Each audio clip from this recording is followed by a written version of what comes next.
Kannada 9 channel ಹಾಗೂ YouTube, Facebook, ಇನ್ಸ್ಟಾಗ್ರಾಂನಲ್ಲಿ ಜಾಹೀರಾತು ನೀಡಲು ಈ ಕೆಳಗಿನ ಮೊಬೈಲ್ ನಂಬರ್ಗೆ ಕರೆ ಮಾಡಿ 9880600601 or 7337768714. ನಮ್ಮ ವಾಹಿನಿಯನ್ನು ಲೈಕ್ ಮಾಡಿ, ಶೇರ್ ಮಾಡಿ ಮತ್ತು ಸಬ್ಸ್ಕ್ರೈಬ್ ಮಾಡಿ.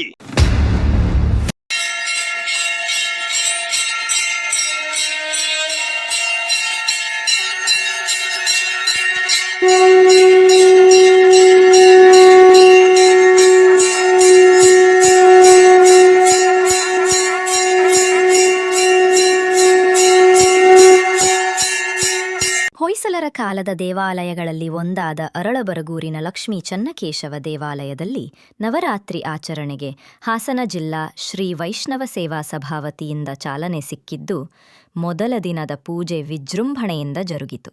ವೆಂಕಟರಮಣನೆ ಬಾರೋ ಶೇಷಾಚಲವಾಸನೆ ಬಾರೋ, ವೆಂಕಟರಮಣನೆ ಬಾರೋ ಶೇಷಾಚಲವಾಸನೆ ಬಾರೋ, ರಾಮನಯ್ಯ ಕರುಣಾಲೋ ಶ್ಯಾಮಳವರ್ಣನೆ ಬಾರೋ, ರಾಮನಯ್ಯ ಕರುಣಾಲೋ ಶ್ಯಾಮಳವರ್ಣನೆ ಬಾರೋ, ಕೋಮಲಾಂಗ ಶ್ರೀ ಪುರಂದರ ವಿಠಲನ ಸ್ವಾಮಿನಾಥನೆ ಬಾರೋ, ಕೋಮಲಾಂಗ ಶ್ರೀ ಪುರಂದರ ವಿಠಲನ ಸ್ವಾಮಿನಾಥನೆ ಬಾರೋ. ಮುಂಜಾನೆಯಿಂದಲೇ ಮೂಲ ಗಣಪತಿ ಹಾಗೂ ಚನ್ನಕೇಶವನಿಗೆ ಬೆಳಗ್ಗೆ ಪಂಚಾಮೃತ ಅಭಿಷೇಕ ಜರುಗಿತು. ಬಳಿಕ ಮಹಾಲಕ್ಷ್ಮಿ ಮತ್ತು ದುರ್ಗಮ್ಮನಿಗೆ ವಿಶೇಷ ಪೂಜೆ ಜರುಗಿತು. ಅಲ್ಲದೆ ಶ್ರೀ ವೈಷ್ಣವ ಸಂಪ್ರದಾಯದ ಪ್ರಮುಖ ಪ್ರತಿಪಾದಕರಲ್ಲಿ ಒಬ್ಬರಾದ ಶ್ರೀ ರಾಮಾನುಜಾಚಾರ್ಯರ ಪ್ರತಿಮೆಗೆ ಪುಷ್ಪನಮನ ಸಲ್ಲಿಸಲಾಯಿತು. ಕಳೆದ 9 ವರ್ಷಗಳಿಂದಲೂ ಇಲ್ಲಿ ನವರಾತ್ರಿ ಆಚರಣೆಯನ್ನು ಆಚರಿಸುತ್ತಾ ಬಂದಿದ್ದು, ಆಗಮಿಕರು ಮತ್ತು ಮಹಿಳೆಯರಿಂದ ಚನ್ನಕೇಶವನಿಗೆ ನಿತ್ಯಾನುಸಂಧಾನಂ ಮತ್ತು ಶಾತ್ತುಮುರೈ ನೆರವೇರಿತು. ದುರ್ಗಮ್ಮ ಮತ್ತು ಶ್ರೀ ಮಹಾಲಕ್ಷ್ಮಿಗೆ ಮಹಿಳೆಯರು ಹಾಡಿನ ಮೂಲಕ ಆರತಿ ಎತ್ತಿ ಭಕ್ತಿ ಸಮರ್ಪಣೆ ಮಾಡಿದರು. ಅಂಗಜನಾಭಂ ಪರಮ ಪವಿತ್ರ ಶಂಕರ ಮಿತ್ರನಿ ಬಾರೋ, ಅಂಗಜನಾಭಂ ಪರಮ ಪವಿತ್ರ ಶಂಕರ ಮಿತ್ರನಿ ಬಾರೋ, ವೆಂಕಟರಮಣನೆ ಬಾರೋ ಶೇಷಾಚಲವಾಸನೆ ಬಾರೋ. ದೇವಿ ನವರಾತ್ರಿ ಪೂಜೆಗಳನ್ನು ರಾಮಾಯಣ ಕಾಲದಿಂದಲೂ ಆಚರಿಸಲಾಗುತ್ತದೆ. ದಸರಾ ಎಂದರೆ ದಾಸಹರ, ಅಂದರೆ ಸೀತೆಯ ಅಪಹರಣದ ನಂತರ ಶ್ರೀರಾಮನು ರಾವಣಾಸುರನ 10 ತಲೆಗಳನ್ನು ಕೊಂದ ಸಂದರ್ಭದಲ್ಲಿ ಆಚರಿಸುವ ವಿಜಯೋತ್ಸವವೇ ದಸರಾ. ನವರಾತ್ರಿ ವ್ರತವನ್ನು 9 ದಿನಗಳ ಕಾಲ ದೇವಿ ನವರಾತ್ರಿ ವ್ರತವೆಂದು ಆಚರಿಸಿ ವಿಜಯದಶಮಿಯಂದು ಉಪವಾಸವನ್ನು ಅಂತ್ಯಗೊಳಿಸುವುದು ವಾಡಿಕೆ. ಈ ಬಾರಿ 11 ದಿನಗಳ ಕಾಲ ನವರಾತ್ರಿ ಆಚರಣೆಯಾಗುತ್ತದೆ. ವೆಂಕಟರಮಣನೆ ಬಾರೋ ಶೇಷಾಚಲವಾಸನೆ ಬಾರೋ, ಶೇಷಾಚಲವಾಸನೆ ಬಾರೋ, ಶೇಷಾಚಲವಾಸನೆ ಬಾರೋ.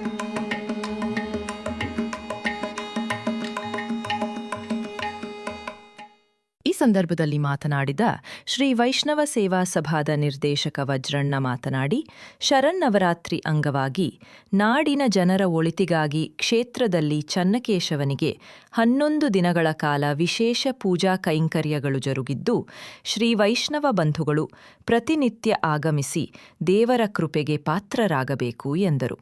ಬಾರೋ ವೆಂಕಟರಮಣನೆ ಬಾರೋ ಶೇಷಾಚಲವಾಸನೆ ಬಾರೋ, ವೆಂಕಟರಮಣನೆ ಬಾರೋ ಶೇಷಾಚಲವಾಸನೆ ಬಾರೋ, ಶೇಷಾಚಲವಾಸನೆ ಬಾರೋ. ಲಕ್ಷ್ಮೀ ಚನ್ನಕೇಶವ ದುರ್ಗಾ ಸನ್ನಿಧಿ ಬರಗೂರು ಚೌಡೇನಹಳ್ಳಿ ಗ್ರಾಮ.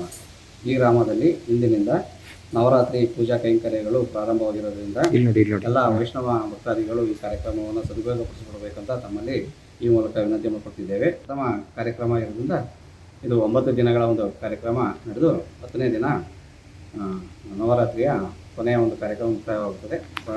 ಈ ಸಲ 11 ದಿನ ಬಂದಿರೋದ್ರಿಂದ 11ನೇ ದಿನಕ್ಕೆ ಕಾರ್ಯಕ್ರಮ ಮುಕ್ತಾಯವಾಗುತ್ತೆ. ಹಾಗಾಗಿ ಎಲ್ಲ ವೈಷ್ಣವ ಬಂಧುಗಳು ಈ ಕಾರ್ಯಕ್ರಮ ಭಾಗವಹಿಸಿ ತಮ್ಮ ತನುಮನ ಧನವನ್ನು ಅರ್ಪಿಸಿ ಭಗವಂತನ ಸೇವೆಯನ್ನು ಮಾಡಬೇಕಂತ ಈ ಮುಖಾಂತರ ಕೇಳ್ಕೊಳ್ತಿದ್ದೇವೆ.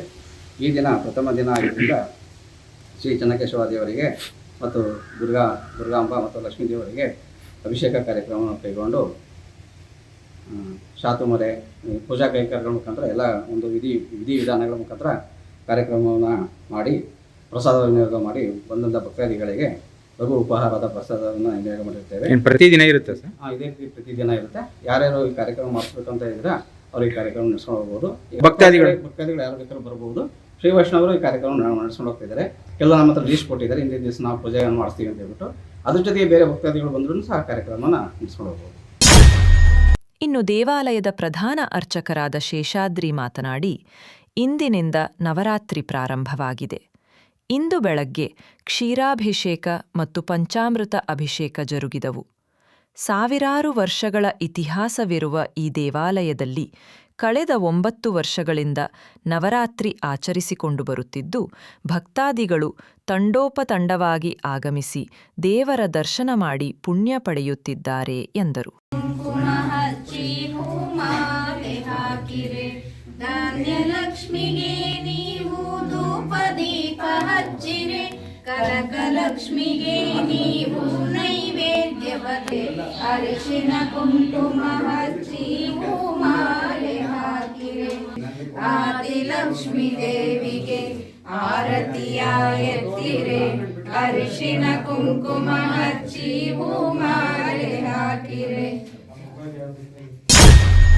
ಕ್ಷೀರಾಭಿಷೇಕ, ಪಂಚಾಮೃತ ಅಭಿಷೇಕ ಎಲ್ಲ ಆಗಿ ಭಕ್ತಾದಿಗಳು, ಗ್ರಾಮಸ್ಥರು ಎಲ್ಲರೂ ಸೇರಿ ಪೂಜೆ ಮಾಡಿ ತೀರ್ಥ ಪ್ರಸಾದ ಮಾಡಿ ಪ್ರಸಾದವನ್ನು ಸ್ವೀಕರಿಸಿದ್ದಾರೆ. 1000 ವರ್ಷದ ಮೇಲೆ ಆಗಿದೆ ಈ ದೇವಸ್ಥಾನ ಕಟ್ಟಿ. ಜೀವನೋದ್ಧಾರ ಮಾಡಿ 25 ವರ್ಷ, ಮತ್ತೆ ನಾವು ಎಕ್ಸ್ಟ್ರಾ ಜೀವನೋದ್ಧಾರ ಮಾಡಿಸಿ ರಾಜಗೋಪುರ ಮಾಡಿ 23 ವರ್ಷ ಆಯಿತು. ಎಲ್ಲ ಭಕ್ತಾದಿಗಳಿಂದಲೇ, ಸರ್ಕಾರದಿಂದ ಯಾವುದೇ ಸೌಲಭ್ಯ ಇಲ್ಲ. ಇಷ್ಟು ವರ್ಷ ದೇವಸ್ಥಾನ ಇದ್ರೂ ಸರ್ಕಾರದಿಂದ ಯಾವುದೇ ಸೌಲಭ್ಯ ಇಲ್ಲ. ಇತ್ತೀಚೆಗೆ ನಮ್ಮ ಬಾಲಣ್ಣ ಅನ್ನೋರು ದೇವಸ್ಥಾನ ಬಂದು ಕರೆಸಿ ಒಂದು ರೋಡ್ ಮಾಡಿಸ್ಕೊಟ್ಟಿದ್ದಾರೆ, ಕುಡಿಯೋಕ್ಕೆ ನೀರು ಕೊಟ್ಟಿದ್ದಾರೆ. ಅದು ಬಿಟ್ಟರೆ ಬೇರೆಯವರು ಯಾರೂ ಬಂದಿಲ್ಲ. ದಯವಿಟ್ಟು ಇತ್ತೀಚೆಗಾರು ಬಂದು ಸಹಕರಿಸಿ ಅಂತ ಬೇಡ್ಕೊಳ್ತಾರೆ. ಇನ್ನು ದೇವಾಲಯದ ಭಕ್ತರೊಬ್ಬರಾದ ಮೋಹನ್ ಕುಮಾರ್ ಮಾತನಾಡಿ, ಕಳೆದ 8-9 ವರ್ಷಗಳಿಂದಲೂ ಇಲ್ಲಿ ನವರಾತ್ರಿ ಆಚರಿಸುತ್ತಿದ್ದಾರೆ. ಕೆಲವರು ಈ ದೇವಾಲಯವನ್ನು ಚೋಳರು ನಿರ್ಮಿಸಿದರು ಎನ್ನುತ್ತಾರೆ, ಕೆಲವರು ಹೊಯ್ಸಳರ ಕಾಲದ ದೇವಾಲಯ ಎನ್ನುತ್ತಾರೆ. ಇದನ್ನು ಸಂಶೋಧಕರೇ ಸ್ಪಷ್ಟತೆ ಪಡಿಸಬೇಕಿದೆ. ಸದ್ಯ ನಮ್ಮ ವೈಷ್ಣವ ಬಾಂಧವರೆಲ್ಲ ಒಟ್ಟುಗೂಡಿ ಒಂದು ಸಂಘವನ್ನು ರಚನೆ ಮಾಡಿಕೊಂಡು ದೇವಾಲಯದ ಅಭಿವೃದ್ಧಿ ಕಾರ್ಯ ಮಾಡುತ್ತಿದೆ. ಮತ್ತಷ್ಟು ಅಭಿವೃದ್ಧಿಗಾಗಿ ಭಕ್ತಾದಿಗಳಿಂದ, ಸರ್ಕಾರದಿಂದ ಆರ್ಥಿಕ ಸಹಾಯವನ್ನು ನಿರೀಕ್ಷಿಸುತ್ತಿದೆ. ನಾವೊಂದು 10-12 ವರ್ಷದಿಂದ ನವರಾತ್ರಿ ಸಮಯದಲ್ಲಿ ಬರ್ತಾ ಇದ್ದೀವಿ. ಅದಕ್ಕಿಂತ ಮುಂಚೆ ನಾವು ವರ್ಷಕ್ಕೊಂದ್ಸಲ 2 ಸಲ ನಮ್ಮ ಮನೆ ದೇವರಾದ್ರಿಂದ ಎಲ್ಲ ಕುಟುಂಬದವರೆಲ್ಲ ಒಟ್ಟಿಗೆ ಬಂದುಬಿಟ್ಟು ಪೂಜೆ ಕೈಂಕರ್ಯಗಳನ್ನು ಮಾಡಿಕೊಂಡು ಹೋಗ್ತಾ ಇದ್ವಿ. ಇತ್ತೀಚೆಗೆ ಒಂದು 10-12 ವರ್ಷಗಳಿಂದ ನವರಾತ್ರಿಯ ಅಷ್ಟೂ ದಿನಗಳಲ್ಲೂ ಪ್ರತಿಯೊಬ್ಬರು ಒಂದೊಂದು ಜವಾಬ್ದಾರಿಗಳನ್ನ ತಗೊಂಡು ಎಲ್ಲ ನಮ್ಮ ಬಾಂಧವರು, ಅಣ್ಣ ತಮ್ಮದಿರೆಲ್ಲ ಸೇರಿಕೊಂಡು ಈ ಪೂಜೆಯನ್ನು ಮಾಡ್ತಾ ಇದ್ದೀವಿ. ಹಾಗಾಗಿ ಈ ಮನೆ ದೇವರ ಒಕ್ಕಲರು ನಾವೆಲ್ಲ ಯಾರ್ಯಾರಿದ್ದೀವಿ ಅವರು ಅದ್ರ ಜೊತೆಗೆ ನಮ್ಮ ಶ್ರೀ ವೈಷ್ಣವ ಬಾಂಧವರು ಎಲ್ಲರೂ, ಈ ಕೆಲವರು ಬೇರೆ ಜಿಲ್ಲೆಯವರು ಸಹ ಇಲ್ಲಿಗೆ ಬರ್ತಾರೆ, ಅವರೆಲ್ಲರೂ ಸೇರಿಕೊಂಡು ನಾವು ಈ ಒಂದು ಪೂಜೆಯನ್ನು ನೆರವೇರಿಸ್ಕೊಂಡು ಹೋಗ್ತಾ ಇದ್ದೀವಿ. ಹಿಂದಿನಿಂದನೂ ಹೇಳ್ಕೊಂಬಂದಿರೋ ಪ್ರಕಾರ ಚೋಳರ ದೇವಸ್ಥಾನ ಅಂತ ಹೇಳ್ತಾರೆ. ಆದರೆ ಕೆಲವರೆಲ್ಲ ಬಂದು ನೋಡಿದ್ರೆ ಇದು ಹೊಯ್ಸಳ ದೇವಸ್ಥಾನ ಅಂತಲೂ ಇದೆ. ಸೂಕ್ತ ಇತಿಹಾಸಗಾರರು ಇದ್ರ ಬಗ್ಗೆ ಬಂದು ಅವಲೋಕನ ಮಾಡಿ ಸಂಶೋಧನೆ ಮಾಡಿದ್ರೆ ಒಂದು ಸರಿಯಾದ ಒಂದು ತಿಳುವಳಿಕೆ ನಮಗೂ ಬರ್ಬೋದು ಅಂತ ಅನ್ಕೊಂಡಿದ್ದೀವಿ. ಹೇಳ್ತಾರೆ ನಕ್ಷತ್ರಾಕಾರದಲ್ಲಿ ಇರಬೇಕು ಅಂತ ಹೇಳ್ತಾರೆ. ಆದರೆ ವಿಷ್ಣು ದೇವಾಲಯಗಳನ್ನು ಬಹುತೇಕ ಹೊಯ್ಸಳರು ಕಟ್ಟಿರೋದ್ರಿಂದ ಹೊಯ್ಸಳರ ಕಾಲದ್ದು ಅಂತೆಲ್ಲ ಒಂದು ಮಾತು ಪ್ರತೀತಿ ಇದೆ. ಆದರೆ ಇದರಲ್ಲಿ ನಮ್ಗೆ ಸ್ವಲ್ಪ ಗೊಂದಲನೂ ಇದೆ, ಯಾವುದು ಅಂತ ಸರಿಯಾಗಿ ನಿಮ್ಗೆ ಮಾಹಿತಿ ಕೊರತೆ ಇದೆ. ನಮ್ಮ ಹಿರಿಯವರೆಲ್ಲ ಹೇಳೋ ಪ್ರಕಾರ ಇದು ಚೋಳರ ಕಾಲದ್ದು 1000 ವರ್ಷದ ಇತಿಹಾಸ ಇದೆ ಅಂತ ಹೇಳ್ಬಿಟ್ಟು ಪ್ರತೀತಿ ಇದೆ. ಈ ಸಂಘ ಸಮಿತಿ 16 ವರ್ಷಗಳಿಂದ ಇದೆ. ಈಗ ಹೊಸದಾಗಿ ಮತ್ತೆ ಶ್ರೀ ವೈಷ್ಣವ ಸೇವಾ ಸಭಾ ಅಂತ ಒಂದು ಸಂಘವನ್ನು ಮಾಡಿಕೊಂಡು ಅದು ಪ್ರತಿ ತಿಂಗಳು ಒಂದು ಸಭೆಯನ್ನು ಸೇರಿಕೊಂಡು ಈ ದೇವಸ್ಥಾನ ಮತ್ತು ನಮ್ಮ ಬಾಂಧವರೆಲ್ಲರೂ ಹೇಗೆ ಒಂದು ಕಡೆ ಸೇರಿಕೊಂಡು ಅಭಿವೃದ್ಧಿ ಆಗಬೇಕು ಅಂತ ನಾವು ಚರ್ಚೆ ಮಾಡ್ತಿದ್ದೀವಿ. ಅದರಂತೆ ಈಗ ಒಂದು ವಾರದ ಹಿಂದೆ ಒಂದು ಸಭೆಯನ್ನು ಸೇರಿಬಿಟ್ಟು ಈ ಕಾರ್ಯಕ್ರಮಗಳನ್ನ ಹೇಗೆ ಮಾಡಬೇಕು ಅನ್ನೋದೊಂದು ರೂಪುರೇಷೆ ನಾವು ಸಿದ್ಧಪಡಿಸ್ಕೊಂಡಿದ್ದೀವಿ. ಅದೇ ರೀತಿ ನಾವು ಅರ್ಚಕರಿಗೆ ಮತ್ತು ಅಧ್ಯಕ್ಷರು, ಕಾರ್ಯದರ್ಶಿ, ಸಂಘದವರಿಗೆ ಒಂದು ಮಾಹಿತಿನ ಹಿಂದಿ ಸಹ ಮಾಹಿತಿ ಕೊಟ್ಟರೆ ನಾವು ಈ ಥರ ಪೂಜೆ ಮಾಡುತ್ತೀವಿ ಈ ರೀತಿ ಅಂತಂದರೆ ಅರ್ಚಕರು ಎಲ್ಲ ರೀತಿ ಯಾವ ರೀತಿ ಮಾಡಬೇಕು ಅಂತ ಒಂದು ಮಾರ್ಗದರ್ಶನ ಕೊಡ್ತಾರೆ. ಅದರಂತೆ ನಾವೆಲ್ಲ ನಡ್ಕೊಂಡು ಹೋಗ್ತಿದ್ದೀವಿ. ತಪ್ಪಿಸಿದ ದೇವಿಯು ಅವನ ವಾಹನವಾದ ಮಹಾನ್ ಗಜವನ್ನು ಸಿಂಹದಿಂದಲೇ ಸಿಲಿ ಹಾಕಿದಳು. ಮಹಿಷಾಸುರ ಮತ್ತು ದೇವಿಯ ನಡುವೆ ಭಯಂಕರವಾದ ಕಾಳಗ ಬಹಳ ಕಾಲ ನಡೆಯಿತು. ದೇವಿಯು ಚಕ್ರ, ಶೂಲ, ಕೊಡಲಿ, ಬಾಣ, ಗದೆ, ವಜ್ರಾಯುಧಗಳಿಂದ ಅಸುರನನ್ನು ಘಾತಿಸಿದರು. ಹೀಗೆ ಸಾಗರ ಆಕ್ರಮವನ್ನು ಪ್ರಶಂಸಿಸಿದರು. ದೇವತೆಗಳು ಪುಷ್ಪವೃಷ್ಟಿ ಮಾಡಿ ಗಂಧರ್ವರು, ಅಪ್ಸರೆಯರು ಗಾಯನ ನರ್ತನ ಮಾಡಿದರ ಬದಲಿಗೆ ದೇವಿ ಮಹಾತ್ಮೆಯ 6ನೇ ಅಧ್ಯಾಯವನ್ನು ಅಂಗಜನ